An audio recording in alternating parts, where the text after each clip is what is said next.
Jaya Radha Madhava Kunja Vihari.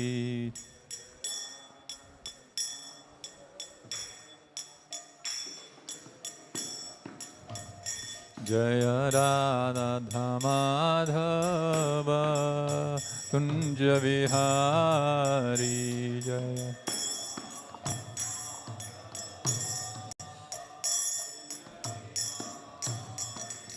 Jai Gopi Jana Vallabha Girivaradhari.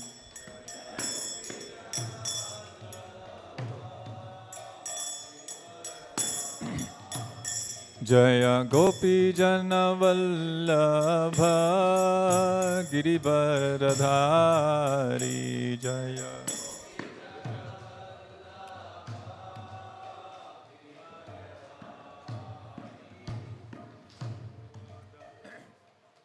Yashodanandana Braja Janaranjana.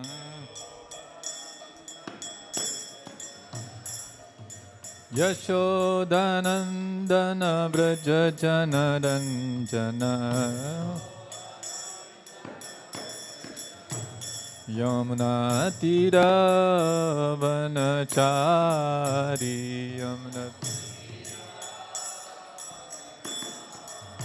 Yamuna Tira Vanachari.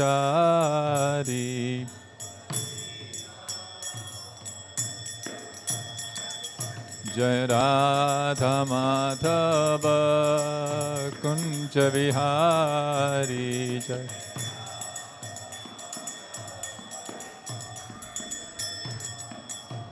Hare Krishna, Hare Krishna, Krishna Krishna, Hare Hare, Hare Rama, Hare Rama, Rama Rama, Hare Hare.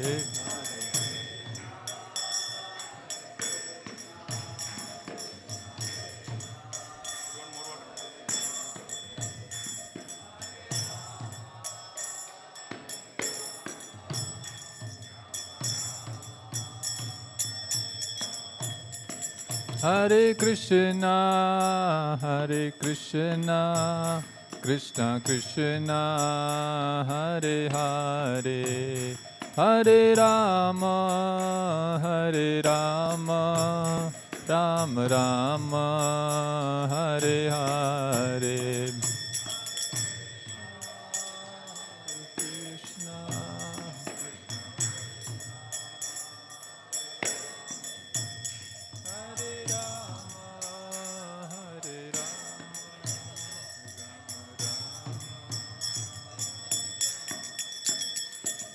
Hare Krishna, Krishna Krishna, Hare Hare, Hare Ram, Ram Ram, Hare Hare.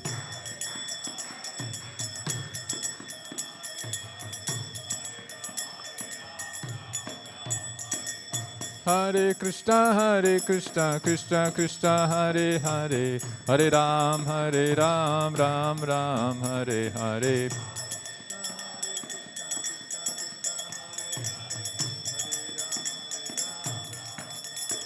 Jaya Krishna Rukmini, Jaya Satyabhama, Krishna Rukmini, Jaya Satyabhama.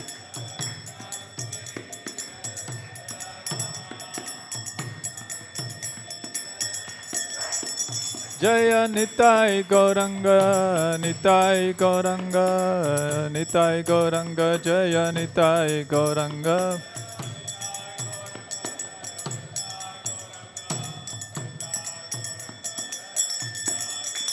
Jaya Jaya Prabhupada, Prabhupada, Prabhupada, Prabhupada. Jai.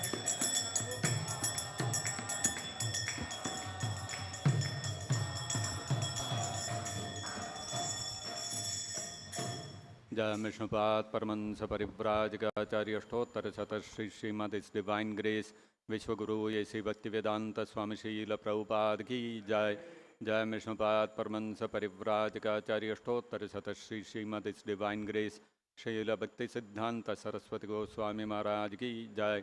अनंत कोटि वैष्णव वृंद की जय। प्रेम से कहो श्री कृष्ण चैतन्य प्रभु नित्यानंद श्री अद्वैत गदाधर श्रीवासादि गौर भक्त वृंद की जय। ग्रंथराज श्रीमद्भागवतम की जय। श्री श्री कृष्ण रुक्मिणी सत्यभामा की जय। श्री श्री गौर निताय की जय। विश्वगुरु श्रील प्रभुपाद की जय। निताय गौर प्रेमानंदे हरि हरि बोल। ओम नमो भगवते वासुदेवाय। ओम नमो भगवते वासुदेवाय। ओम नमो भगवते वासुदेवाय।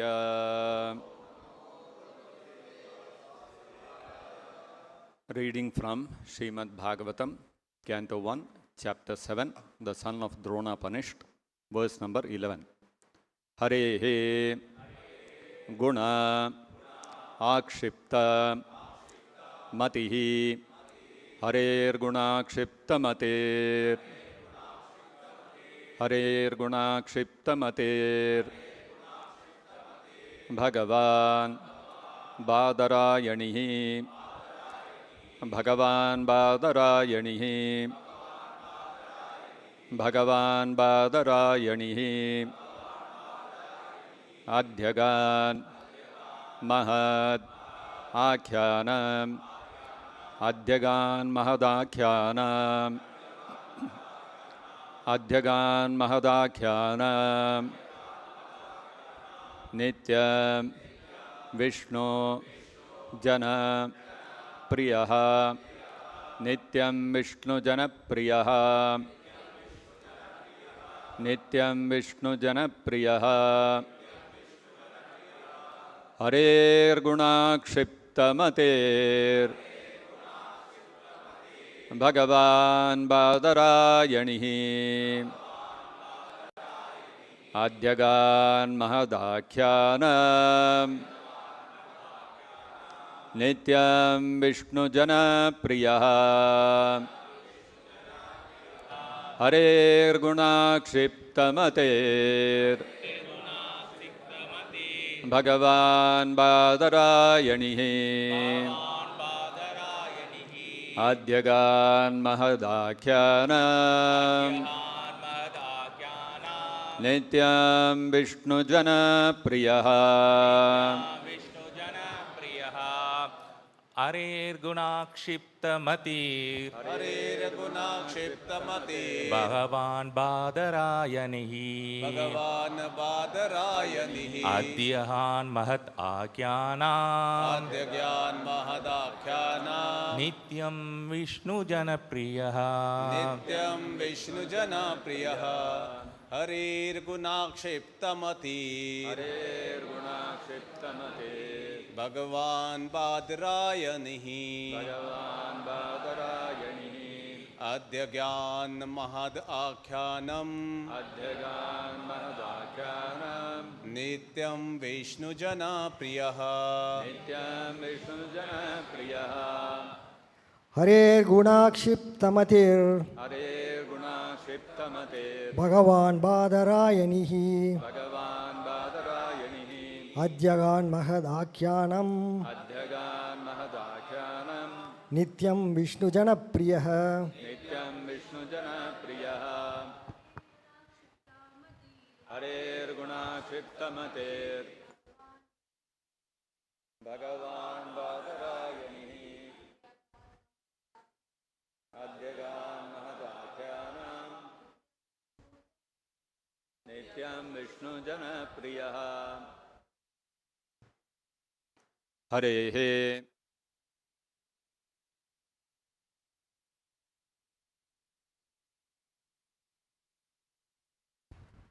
transcendental attribute. Akshipta, being absorbed in. Matihi, mind. Bhagavan, powerful. Badarayanihi, the son of Vyasadeva. Adhyagat, underwent studies. Mahat, great. Akhyanam, narration. Nityam, regularly. Vishnu Jana, devotees of the Lord. Priyaha, beloved. Translation and purport by His Divine Grace Srila Prabhupada. Translation. Srila Shukadeva Goswami, son of Srila Vyasadeva, was not only transcendentally powerful, he was also very dear to the devotees of the Lord. Thus, he underwent the study of this great narration, Srimad-Bhagavatam. Kindly repeat. Srila Shukadeva Goswami, son of Srila Vyasadeva, was not only transcendentally powerful, he was also very dear to the devotees of the Lord. Thus he underwent the study of this great narration, Srimad-Bhagavatam. Purport by Srila Prabhupada. According to Brahma Vaivarta Purana, Srila Shukadeva Goswami was a liberated soul even within the womb of his mother. Srila Vyasadeva knew that the child, after his birth, would not stay at home. Therefore he, Vyasadeva, impressed upon him the synopsis of the Bhagavatam so that the child could be made attached to the transcendental activities of the Lord. After his birth, the child was still more educated in the subject of the Bhagavatam by recitation of the actual poems. The idea is that generally the liberated souls are attached to the feature of impersonal Brahman with a monistic view of becoming one with the Supreme Whole. But by the association of pure devotees like Vyasadeva, even the liberated soul becomes attracted to the transcendental qualities of the Lord. By the mercy of Sri Narada, Srila Vyasadeva was able to narrate the great epic of Srimad-Bhagavatam. And by the mercy of Vyasadeva, Srila Shukadeva Goswami was able to grasp the import. The transcendental qualities of the Lord are so attractive that Srila Shukadeva Goswami became detached from being completely absorbed in impersonal Brahman and positively took up the personal activity of the Lord. Practically, he was thrown from the impersonal conception of the Absolute, thinking within himself that he had simply wasted so much time in devoting himself to the impersonal feature of the Supreme. Or in other words, he realized more transcendental bliss with the personal feature than the impersonal. And from that time, not only did he himself become very dear to the Vishnu Janas or the devotees of the Lord, but also the Vishnu Janas became very dear to him. The devotees of the Lord who do not wish to kill the individuality of the living entities and who desire to become personal servitors of the Lord do not very much like the impersonalists. And similarly, the impersonalists who desire to become one with the Supreme are unable to evaluate the devotees of the Lord. Thus, from time immemorial, these two transcendental pilgrims have sometimes been competitors. In other words, each of them likes to keep separate from the other because of the ultimate personal and impersonal realizations. Therefore, it appears that Srila Shukadeva Goswami also had no liking for the devotees. But since he himself became a saturated devotee, he desired always the transcendental association of the Vishnu Janas. And the Vishnu Janas also liked this association, since he became a personal Bhagavata. Thus, both the son and the father were completely cognizant of transcendental knowledge in Brahman, and afterwards, both of them became absorbed in the personal features of the Supreme Lord. The question as to how Shukadeva Goswami was attracted by the narration of the Bhagavatam is thus completely answered by this shloka. Thus ends the Bhaktivedanta purport. Om Ajnanatimmirandhasya Jnananjanashalakaya Chakshurunmilitam Yena Tasmai Shri Gurave Namaha Namo Vishnupadaya Krishna Preyasthaya Bhutale Srimate Bhakti Vedanta Swaminiti Namine Namaste Saraswati Deve Gauravani Pracharine Nirvishesha Shunyavadi Paschatya Deshatarine Jaya Shri Krishna Chaitanya Prabhu Nityananda Shri Advaita Gadadhara Shri Vasadi Gaura Bhakta Vrinda Hare Krishna Krishna Krishna Hare Hare Hare Rama Rama Rama Hare Hare Mokam Karoti Vachalam Pangam Langayate Girim Yat Kripatamaham Mande Shri Gurum Dinataranam.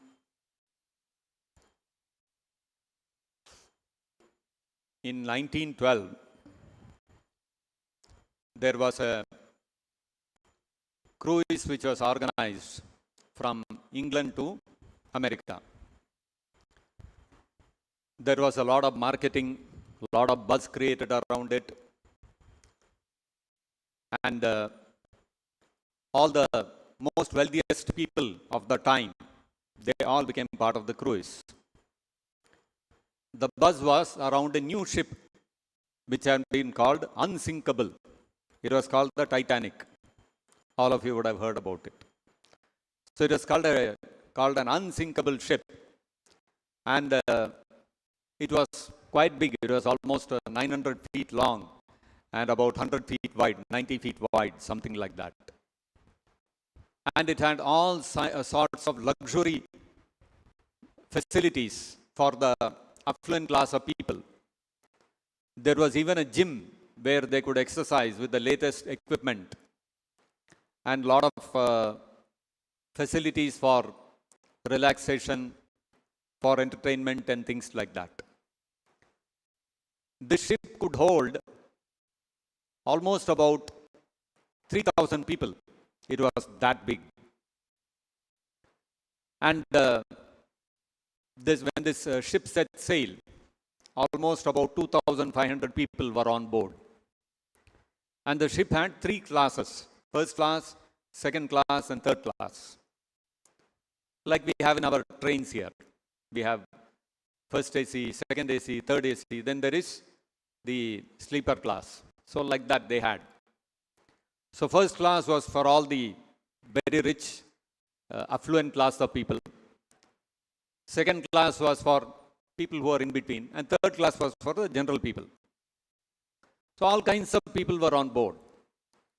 And on its maiden voyage, it set forth, and the unsinkable ship sank on its first voyage. It happened to hit an iceberg.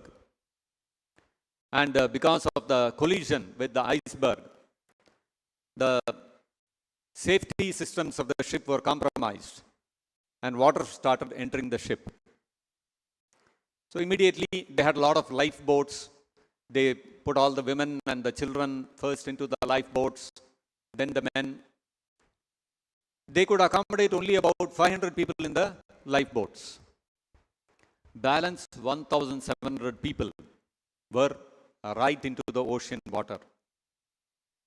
And when the ship sank, 1,700 people found themselves floating in the water of the ocean. And that ocean water was at -2 degrees centigrade. You can imagine, -2 degrees centigrade, how cold it will be. The thermal shock, the frostbite, most of the people died in that, because it took several hours for a rescue ship to come. So only those people who were on board the lifeboats could manage to be rescued. And a few people who fell into the water but swam and got into one of the lifeboats, they got rescued. So finally only about 500, 600 people were saved. Balance 1,500, 1,700 people all died in the ocean. So you see, if we fall into the water of the ocean, and if there is no lifeboat, there is no other ship to rescue us, then what is the hope? There is no hope. You will drown. That's the only eventuality. There is no hope that, okay, I am an expert swimmer. I will swim across the ocean and cross over. Shri Shri Krishna Rukmini Satyabhama ki jai. So there is no hope. Even if you are a very expert swimmer, you cannot swim across the ocean. And especially if the water is freezing at -2 degrees centigrade, out of question. You will not survive more than a few minutes in that water. Isn't it? This is how the dangerous the ocean water is.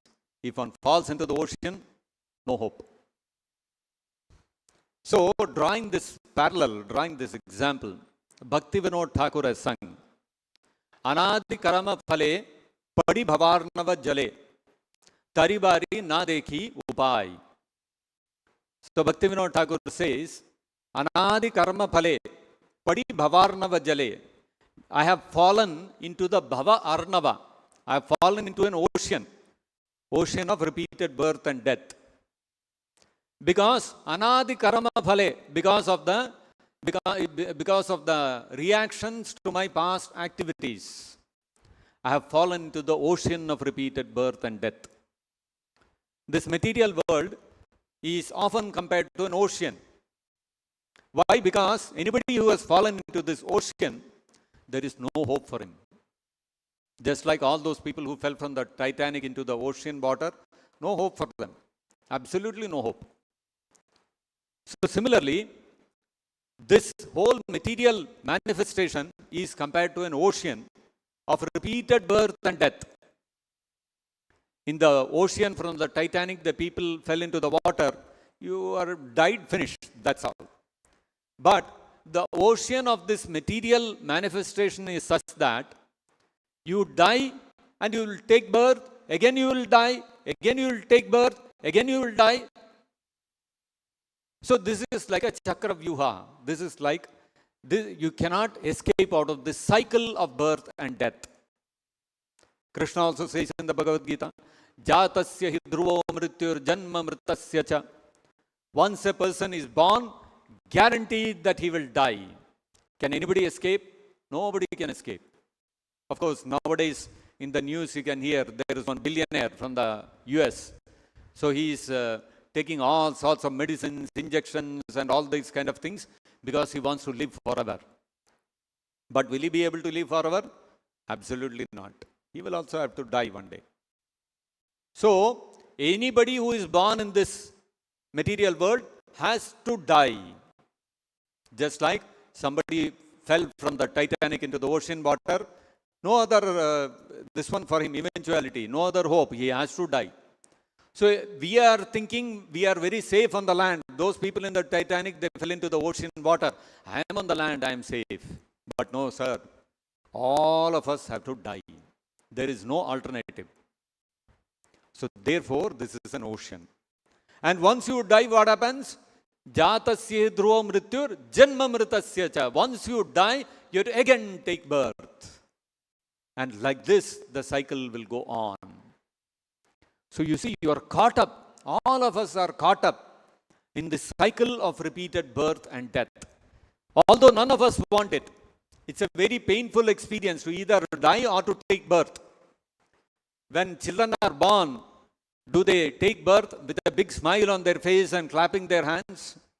No, all of us take birth crying. The process of birth is so painful. Sometimes the babies, when they are taking birth, their whole breath gets restricted, and when they are born, they will not be breathing. And then the doctor will immediately, he will do some things to resuscitate the baby, and then the child will start breathing and crying. These are all common things. So you see, the process of birth is also so terrible, and even the process of death is also so terrible. That's why nobody likes to die. But we cannot help it. And once you have died, you have to again take birth. So we are caught up helplessly in this cycle of birth and death. And therefore, this material universe is compared to an ocean of birth and death. So why are we caught up in this ocean of birth and death? Do we have a choice to come out of it?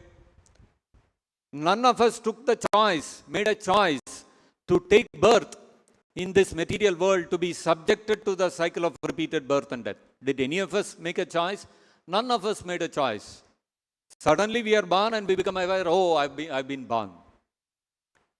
So, without a choice, without giving us a choice, we have been forced to take birth within this material world, to undergo the repeated cycle of birth and death.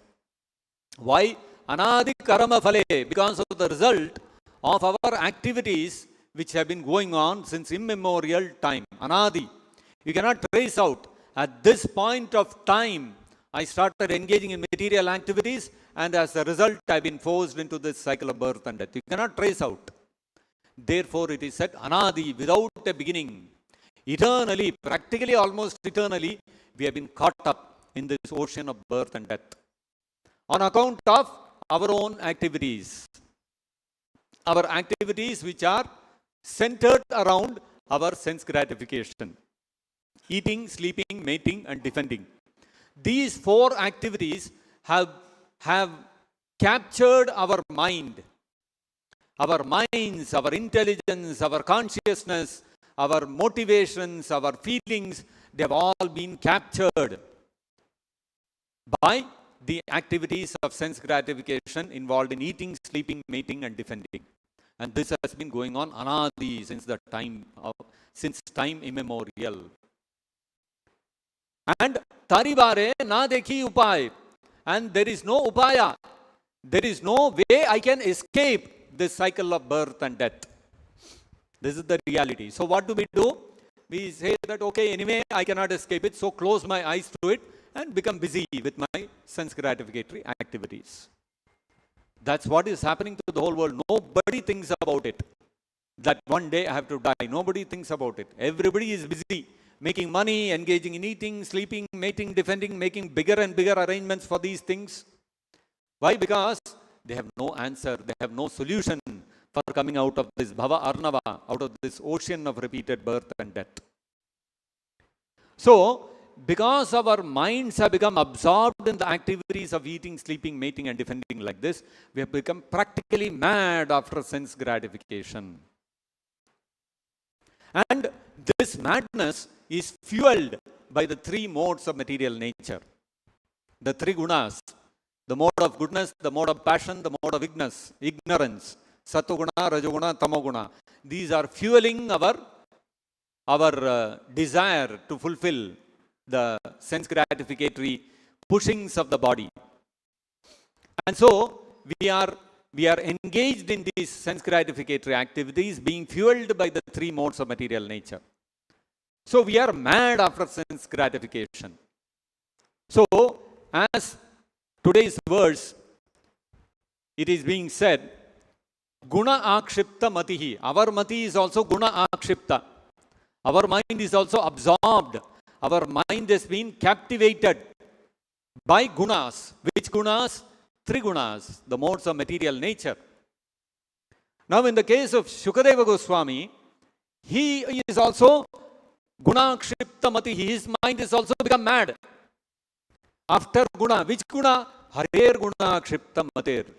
His mind has become mad after Krishna's qualities, his activities, his pastimes, and his beauty, his form. So, you have a different kind of madness. One kind of mad person is the person who is mad in sense gratification, whose mind is being captivated by the three modes of material nature. And another kind of person is a person who is also mad, but he is mad by the qualities of Krishna, Hare. And for a person who has become mad after Hare, Krishna, what happens? Chaitanya Mahaprabhu says in his Shikshashtaka that Govinda Virahayaname, he says, out of separation from Krishna, what is happening? Tears are flowing down from my eyes. And what is happening? Every second is appearing like a yuga. Yugayitam nimeshena. Chakshusha pravrushayitam.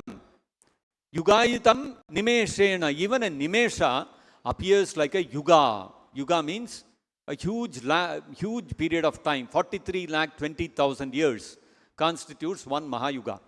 So even a second appears like a Mahayuga. And not only that, Yugayitam nimeshena chakshusha pravrishaitam shunyayitam jagat sarvam. Govinda Virahename, out of Govinda Viraha, out of Viraha, separation from Krishna, every moment is appearing like a yuga, tears are flowing down from my eyes, and the whole universe appears vacant. Actually, this kind of feeling you can find even in the material world, where when a young boy and a girl fall in love, what happens? Then, yugayitam nimeshena, every second appears like a yuga. Because the boy and the girl want to come and meet out of that anticipation, expectation of meeting each other. The lover and the beloved, what happens? Every second appears like a yuga. You know, when I'm going to meet my lover. And then Govinda Virahename. Chaitanya Mahaprabhu is saying, when out of separation from Govinda, what happens? Tears start flowing down the eyes and the universe appears vacant. Right? So, when breakup happens, the lover and the beloved will feel similarly. Tears will start flowing from their eyes and they'll feel the whole universe is vacant. What is the purpose of living? All my breakup has happened. So you see, in the material world also similar feelings you can find. So that is because of our madness. When we are mad after a beloved, after love with a person of the opposite sex, we have the same feelings. The same feelings you have when you become mad after Krishna, Govinda Virahename, not girlfriend Virahename, boyfriend Virahename. When you become Govinda Virahename, when you develop the love for Krishna, that separation from Krishna will be so intense, you'll feel every second is like a yuga, that I'm not able to see Krishna, I'm not able to meet him, I'm not able to chant his holy name. And whenever you chant Krishna's holy name, tears will start flowing from your eyes. And all these same kind of feelings will start manifesting. Out of separation from Krishna, you'll feel the whole universe is useless, purposeless. My existence becomes purposeless. So you see the same feelings. So, Hare guna kshipta matihi, the mind being absorbed, can be of two varieties. One is absorbed in sense gratification, another is absorbed in Krishna. And padi bhavarnava jale, as long as our mind is absorbed in sense gratification, as long as we are mad after sense gratification, we are fallen into the ocean of birth and death without any hope. Anadi karama phale, padi bhavarnava jale, taribare na dekhi upai. We have fallen into this ocean of birth and death without any hope of rescue, of escaping from this cycle of birth and death. So then, if by our minds becoming mad after Krishna, we can cross over the ocean of birth and death, we can become liberated and we can live a life full of bliss without having to undergo repeated birth and death in the spiritual world, why are people not getting attracted? After all, the same feelings. Yugayitam nimeshena chakshusha pravrishaitam shunyayitam jagat sarvam. Feelings are the same. Whether it's in the material world for one's beloved or it is for Krishna, the feelings are the same. We are experiencing the same thing.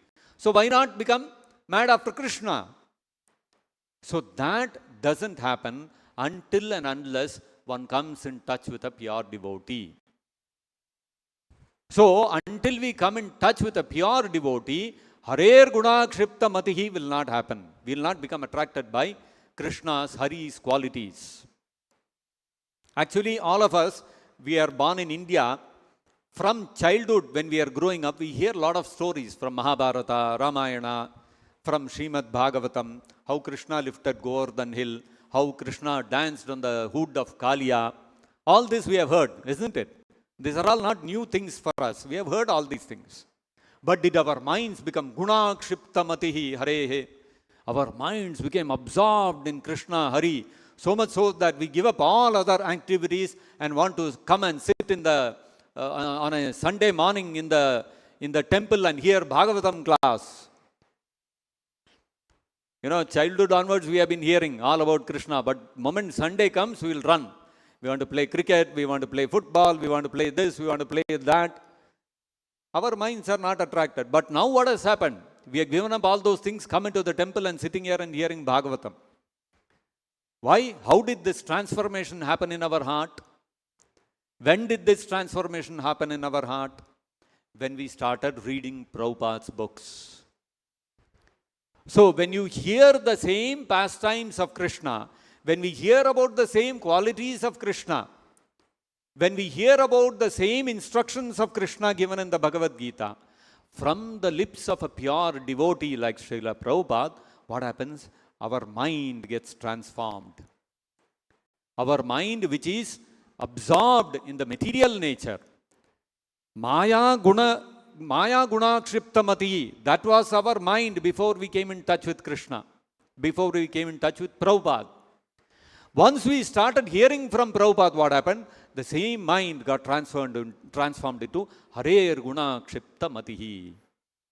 Our minds became attracted towards Krishna. We want to hear about Krishna. We want to serve Krishna. We want to see Krishna's form in the temple. We want to celebrate the festivals related to Krishna. Our minds become absorbed in this simply because of the touch of a pure devotee of Krishna. So that's why Srila Prabhupada also mentions in the Srimad-Bhagavatam, in the purport to this verse, that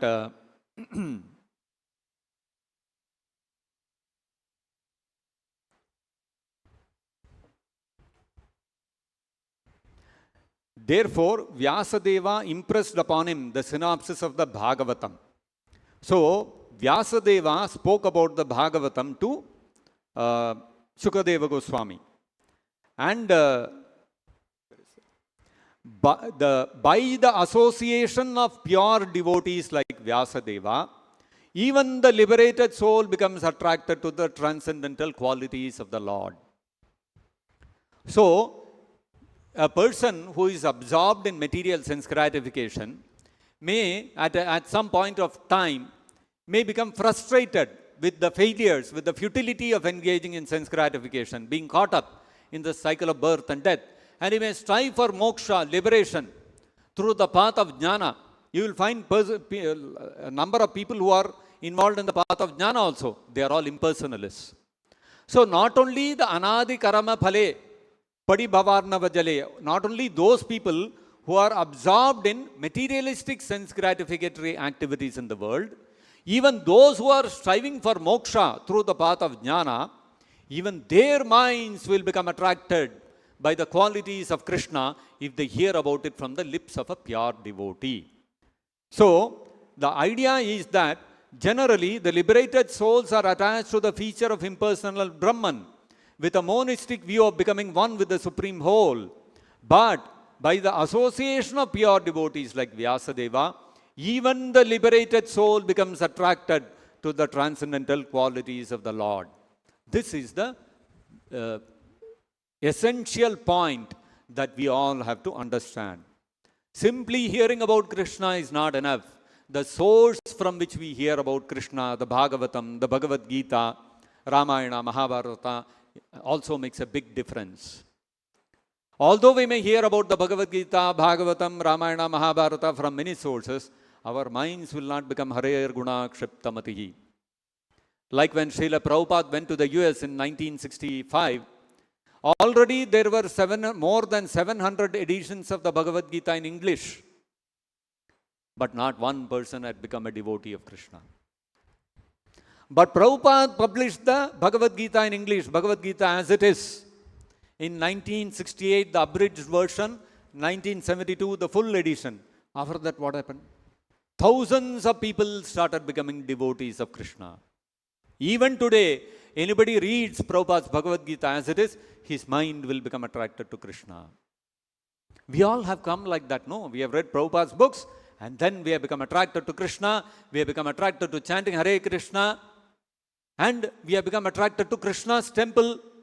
We have become attracted to rendering devotional service in the temple to Krishna. How has this transformation happened? Simply because we heard the same things which we were already aware from Prabhupada.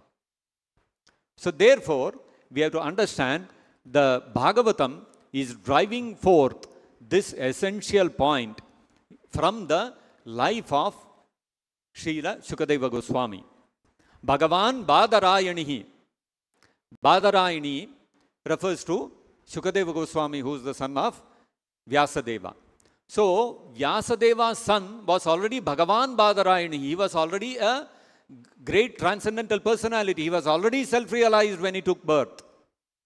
But still, Adhyagan Mahadakyanam, such a self-realized person like Shukadeva Goswami also, he undertook the study of Mahadakyanam, of this great literature, the Srimad-Bhagavatam, under the pure devotee Srila Vyasadeva. And because of that, what happened? Hare Guna Kshiptamati, his mind became attracted to the qualities of Krishna.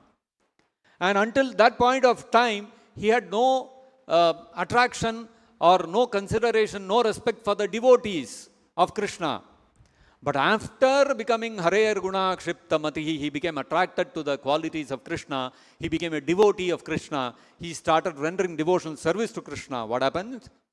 Nityam Vishnu Janapriyaha. He became very dear to the devotees, the Vishnu Janas, the Vaishnavas, the devotees of Krishna, and the devotees of Krishna became very dear to him. Actually, this has happened to all of us, no? We were absorbed in our material life, and in our material life, we had so many people who were role models in our life. For some person, some sports person is a role model. For some another person, a Bollywood celebrity, a film actor becomes a model. For somebody else, a political leader becomes a role model. Yet other people, for them, some big industrialist who made a rags to riches story for himself, he becomes a role model. For somebody else, a scientist is a role model. Like this, all of us had our role models, isn't it? We were all attracted to such people. But after reading Prabhupada's books, Krishna has become our role model.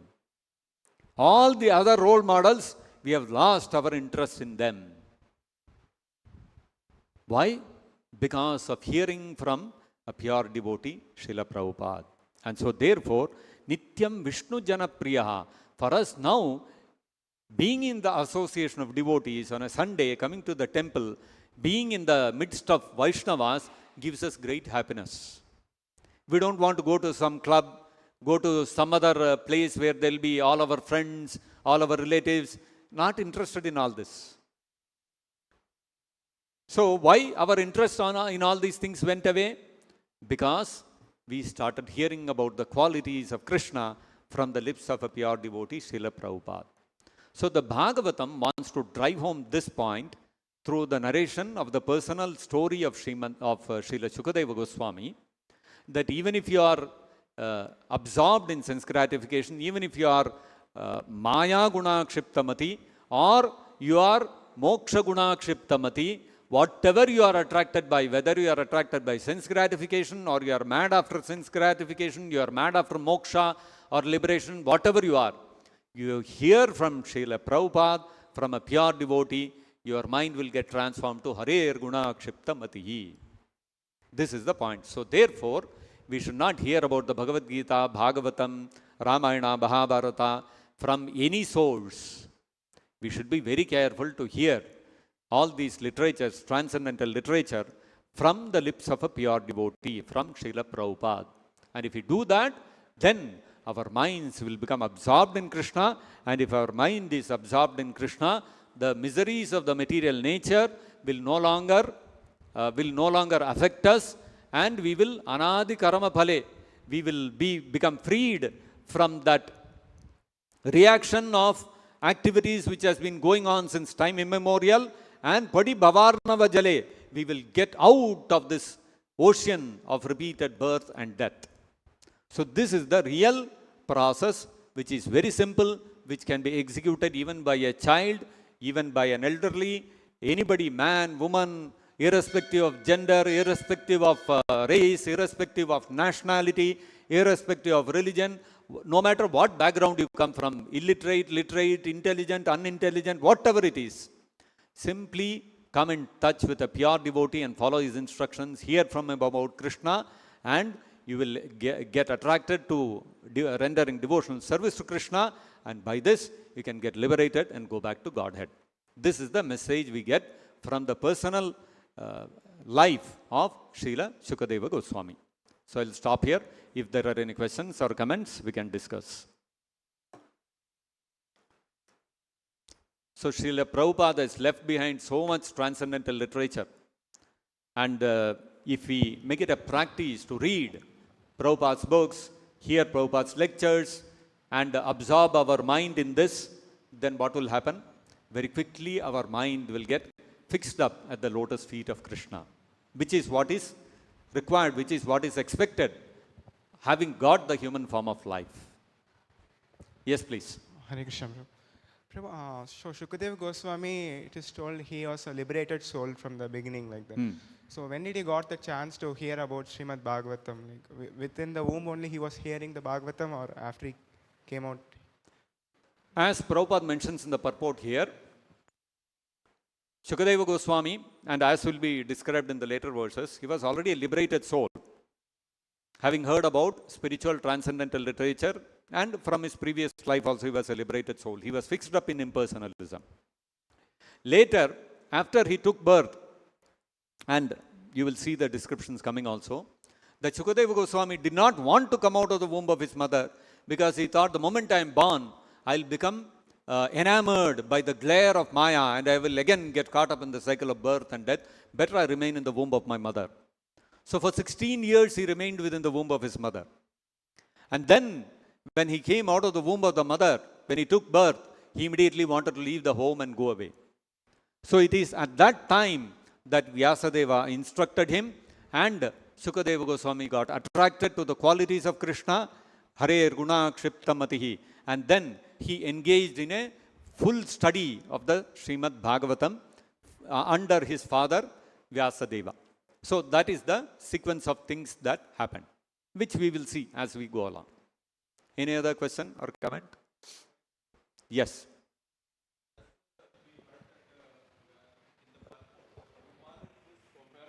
If it is not associated, means if it would not have got the association of Vyasadeva by hearing this Bhagavatam, he could have been impersonalist. He was already an impersonalist, yes. While from the past life of Sukadeva, what we heard, that he was a very much liberated soul, and he took birth only for knowing the Krishna, means this was the purpose of the Sukadeva. Yes. So how to understand these two things? One is impersonalist, and the other is from his past life, that he is already liberated soul, and the purpose of this very life was to understand Krishna. Correct.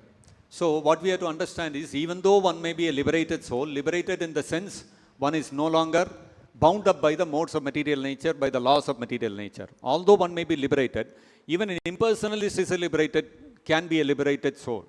There are jnanis who are liberated from the cycle of birth and death. They are liberated from the influence of the three modes of material nature. All that may be there. But for once, even for a jnani, the perfection is not attained until one comes to the point of devotional service to Krishna. That is why Krishna says in the 6th chapter of the Bhagavad Gita, Yoginam api sarvesham madgatena antaratmana shraddhavan yo bhajate mam sami yuktatamo mataha. Even though one may practice karma yoga, ashtanga yoga, jnana yoga, etc., and one may attain perfection in that process also, still, until one comes to the point of bhakti yoga, devotional service to Krishna, one's journey is not complete. One is not fully perfect.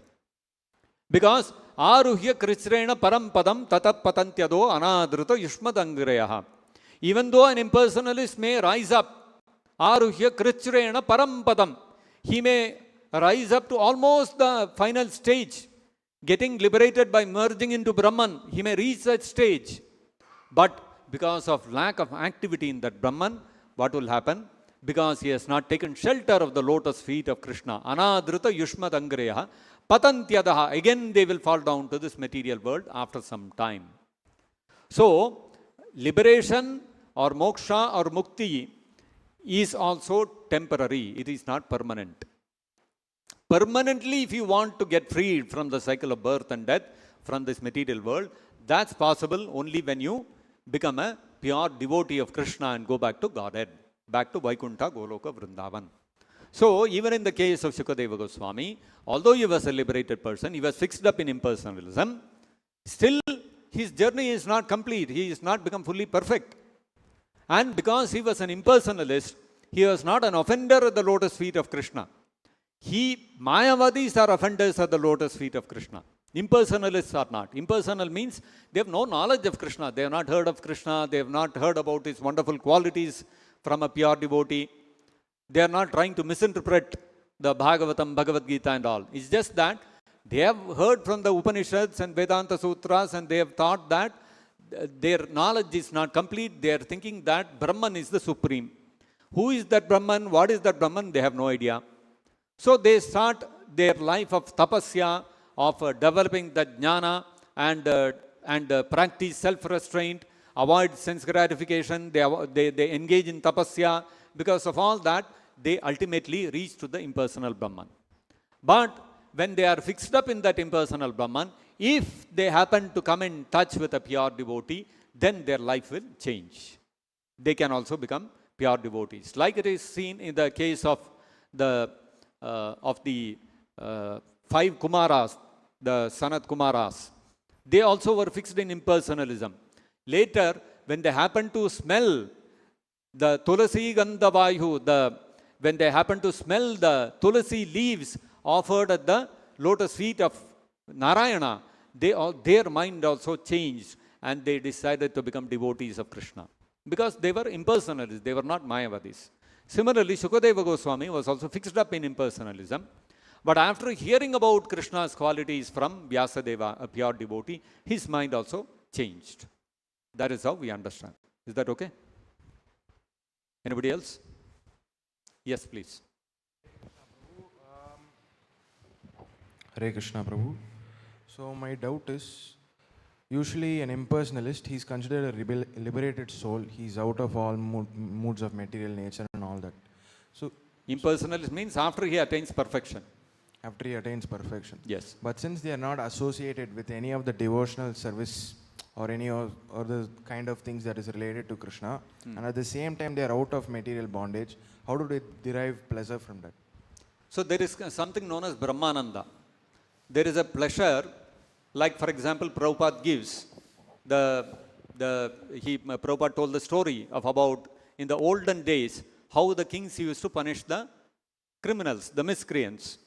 The soldiers would take the criminals to a water body, they would tie their hands behind them and hold them by the hair on the head and dunk them into the water.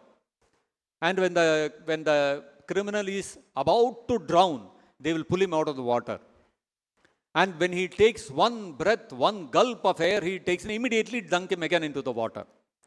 And when he is again about to drown, again they will pull him out. So they will do this multiple times so that the criminal, he will understand that if I commit a crime, I have to undergo this kind of terrible punishment. So better not commit the crime. So that's the idea. So when that criminal is dunked into the water and is about to die of drowning, he'll be in great distress. Oh, I'm going to die, I'm going to die. And suddenly he's pulled out of the water. He takes one breath. It will be such relief for him. And he will feel that taking that breath of air is so pleasurable. Now when this whole process is happening, there are so many people standing and watching. They are also breathing, no? They are also breathing. They may take a deep breath. Do they feel any pleasure? You don't feel any pleasure. But for that criminal who is about to die of drowning, for him that one breath of air is also so pleasurable. It appears pleasurable.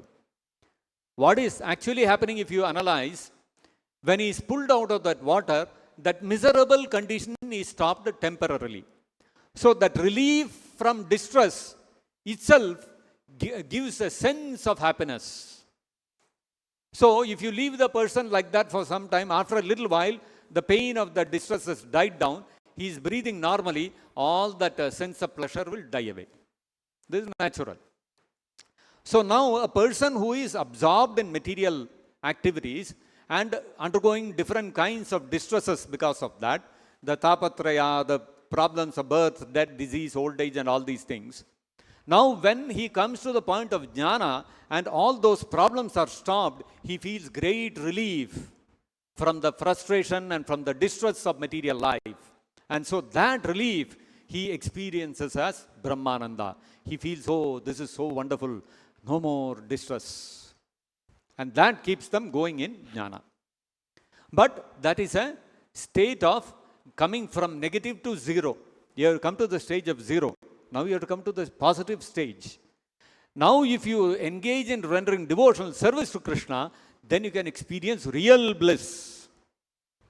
You can experience real happiness. Sukham yattad atindriyam. Krishna says in the Bhagavad Gita, you will experience sukha, happiness which is atindriya, beyond the happiness which is experienced through the senses. Whatever we experience material pleasure is through the five senses, eyes, ears, nose, skin, etc. Now, there is a pleasure beyond the experience of pleasure which we get through these five senses.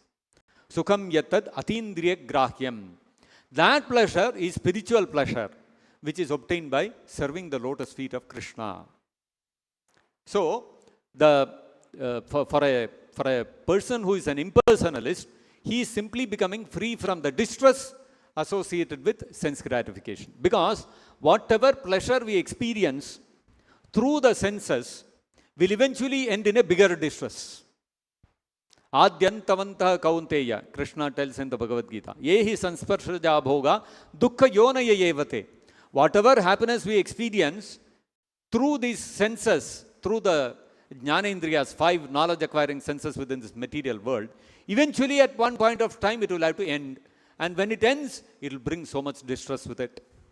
Not only that, to get that sense gratificatory happiness, you have to take up so much troublesome activities. If I want to eat good food or I want to watch a movie and enjoy, I need money. And to earn that money, I have to struggle hard the whole month.